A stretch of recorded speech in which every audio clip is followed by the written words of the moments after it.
The iPhone SE, which is quickly approaching its 3rd anniversary, was an amazing phone when it was released. It gave us a device with that timeless classic design of the iPhone 5S with modern specs borrowed from the iPhone 6S, which was released a few months prior. With the news that Apple recently sold out of a clearance allotment of the iPhone SE, it really got me thinking about this device again. Are people crazy for buying a nearly 3-year-old budget-minded iPhone in 2019? Watch as I revisit the iPhone SE, breaking down its current strengths and weaknesses. Thanks for watching 9 to 5 Mac. Be sure to thumbs up, click the subscribe button, and then enable notifications with the bell icon so you won't miss any upcoming videos.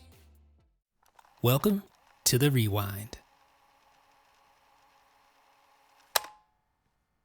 For me, the iPhone 5 Air design, with its squared off instead of rounded sides and the refined chamfered edges of the iPhone SE, represents the pinnacle of Apple design for its phones. The iPhone SE also lacks a camera bump, which became an unfortunate staple of iPhones back starting with the iPhone 6. The lack of a camera bump allows for a completely smooth and cohesive back cover, lending to the device's overall beauty. It's such a timeless design that even the new iPad Pro has adopted a similar look, albeit with a camera bump. Needless to say, I'd love to see a modern take on this design for the iPhone.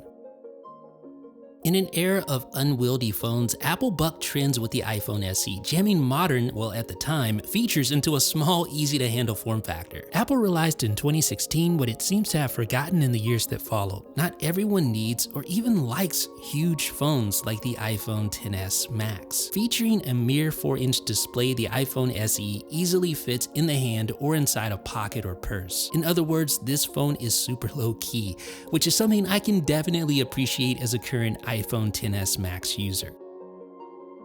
With the release of iOS 12, performance on Apple hardware actually improved across the board, making older phones like the iPhone SE feel faster than before. The iPhone SE, with its Apple A9 system on a chip and 2 GB of RAM, still works well today. Remember, this is basically an iPhone 6S crammed into the body of an iPhone 5S. In 2018, all of Apple's new iPhone releases featured Face ID instead of Touch ID, but the iPhone SE, of course, comes bundled with Touch ID, which quite a few people still have an affinity for. Even though the iPhone SE comes with a first-generation Touch ID sensor, I find that it's still good enough to provide a seamless experience overall. The iPhone SE was released in the spring of 2016, a few months before the iPhone 7 was released without a headphone jack. That means that the iPhone SE was actually the last iPhone Apple released with a headphone jack in tow, and that alone elevates the device in the eyes of some. Using the same 12-megapixel camera with f2.2 aperture from the iPhone 6S, the rear-facing camera inside the iPhone SE is surprisingly good and still holds up relatively well to this day. Not only does it take good photos, but it can also take live photos like the iPhone 6S and newer devices. Perhaps even more impressive is the fact that the camera found inside the iPhone SE can take 4K video at 30 frames per second. Entry-level SE models only came with 16 GB of storage, and because 4K video takes up so much space, I feel like this feature was often overlooked. Looking at the specs, battery life for the iPhone SE is surprisingly decent when compared to modern iPhones. For instance, the iPhone SE boasts 13 hours of internet usage on LTE and 13 hours of video playback. To put that into perspective, the iPhone XS features 12 hours of internet use and 14 hours of video playback. Granted, when you consider other factors such as talk time, the iPhone XS begins to fare better. The 16GB iPhone SE started at $400 when it was released, but over time Apple doubled the storage, ditching a low-tier 16GB version for the same price. In terms of budget phones, the $399 entry-level price for the iPhone SE was a much more palatable option than the so-called budget iPhone XR, which starts at $750. And at the recent $249 clearance price for the 32GB iPhone SE model, the phone almost leans into impulse buy territory. Should you have paid the $299 $249 clearance price that Apple offered recently on its website, thinking about what we just discussed, nostalgia may have tempted you, but you'd be wise to consider some of the more inferior aspects about the iPhone SE, and that's what we're going to do right now. As an iPhone XS Max user, going back to the iPhone SE for the last week has been very interesting to say the least. It's been a great experience as far as portability and hand comfort is concerned, two huge factors to be sure, but the phone leaves a lot to be desired in 2019. Let's take a look. It's not just that the displays on the recent iPhones are so much bigger when compared to the 4-inch display on the iPhone SE, it's that modern iPhone displays are so much better. The massive 6.5-inch display on the iPhone XS Max definitely stands out, but it's the quality of said display, the resolution, contrast ratio, viewing angles, wide color support. That's what makes it really special. Screen real estate is obviously a huge differentiating factor as well. The iPhone XR and the XS Max, for instance, provide massive upgrades in space on screen. As a result, users have access to more rows of icons on the home screen, larger videos, and more text on screen when reading the web, books, and messages. The next obvious difference between the iPhone SE and modern iPhones is the camera quality. The 12-megapixel camera in the iPhone SE with its support for 4K video is far from terrible, but it can't compete with the silicon and AI advancements in Apple's latest hardware. Apple's latest iPhones also feature 12-megapixel wide-angle rear cameras, but with significantly faster f1.8 apertures and faster sensors. Although the iPhone XR lacks the dual rear camera array, all of Apple's recent smartphone releases have excellent cameras with features simply not available on the SE. Even the budget-minded iPhone XR with its single rear camera lens has larger pixels and features like portrait mode for depth control on the fly or in post. There's also niceties like 4K video at 60 frames per second and 1080p 240 frames per second slow motion. And here's the thing that really stands out. The front-facing camera, which was downright laughable on the iPhone SE, is also a huge improvement on modern iPhones. Not only is the true depth front-facing camera on recent iPhones capable of Face ID biometric authentication, but it's also a 7-megapixel shooter capable of capturing 1080p video up to 60 frames per second. Folks, that is a noteworthy upgrade over the paltry 1.2 megapixel camera that migrated from 2013's iPhone 5S to the iPhone SE. Recent iPhone releases have improved a lot as far as sound quality is concerned, and much of that can be attributed to just having more room to move sound around. The iPhone SE has a single puny speaker located at the bottom of the handset, while new iPhones feature stereo speaker setups that are significantly louder and clearer than the single speaker setup on the iPhone SE.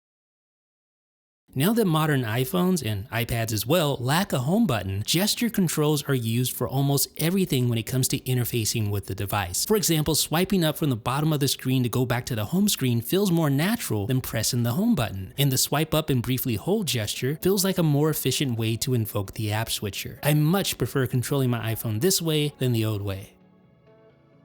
3D Touch debuted on the iPhone 6s, which is sort of ironic when you consider that the iPhone SE is essentially an iPhone 6s in an iPhone 5s body. At any rate, 3D Touch, which relies on special pressure-sensitive components, wasn't included with the iPhone SE. Often described as sort of a right-click for iOS devices, 3D Touch allows users to invoke shortcuts directly from the home screen and peek and pop to preview and open content in supported apps. It's a great feature. Unfortunately, 3D Touch wasn't included on Apple's so-called budget flagship, the iPhone XR, which, coupled with the fact that the iPad still doesn't have 3D Touch, doesn't give me a lot of confidence in the future of the technology.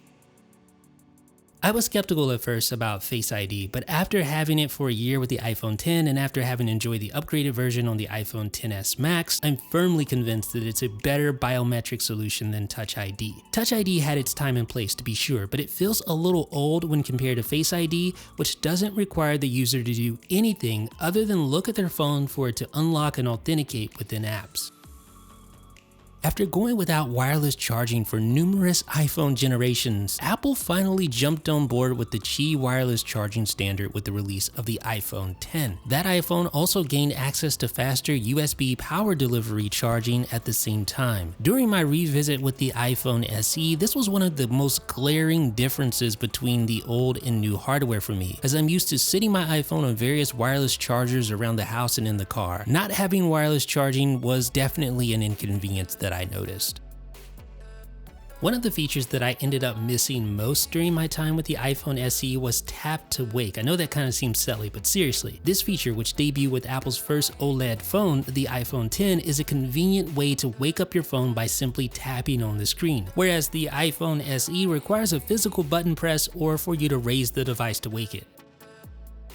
The iPhone XS with its 6-core Apple A12 Bionic chip is in a whole different league as far as performance is concerned. But for someone who is okay with using an iPhone SE in 2019, it's likely that performance isn't as big of a priority as other factors may be on this list. With that said, the A12 is a massive improvement over the A9 in the iPhone SE. Not only are such advancements made evident from games and benchmarks, but it also allows for other enhancements such as real-time machine learning, augmented reality, and more. As you might expect, graphics are much improved as well with the 4-core Apple-designed GPU with Metal 2 support in Apple's modern phones. There's also an 8-core neural engine for on-device machine learning and an enhanced image signal processor that allows for things like portrait mode and smart HDR for increased dynamic range in photos. With everything we've discussed in this video, it brings about one obvious question. Should Apple release a modern take on the iPhone SE? What do you guys think? Thumbs up if you agree. Personally, I think all of Apple's future phones should adopt design language similar to the SE, but I also think it's a good idea to release a smaller budget iPhone inspired by the highly adored iPhone SE. Imagine for a moment an all-screen, nearly bezel-free design with iPhone 5S era design cues. That alone would allow the SE to have far greater on-screen real estate while retaining a similar physical footprint. Now imagine for a second a camera similar to the iPhone XR, a faster A12 Bionic chip, an OLED display, and features like Face ID and Tap to Wake. That sounds like an iPhone that would be insanely popular for those who dislike large phones. In fact, it would be insanely popular for everyone, I think. The original iPhone SE was a great phone, no doubt, but it's a phone that's lacking a lot in 2019. If form factor trumps everything else, then it's an obvious choice. You might want to stick with the iPhone SE. But if other factors weigh in on your opinion, and I think they should, I think it would be very hard to justify purchasing an iPhone SE in 2019. What do you guys and gals think? Is the iPhone SE worth purchasing today? Should Apple release an updated version? Would you prefer it as a budget model over the iPhone XR? Feel free to sound off down below in the comments with your thoughts and opinions. Also be sure to subscribe and thumbs up this video if you appreciated it. Thanks for watching everyone. This is Jeff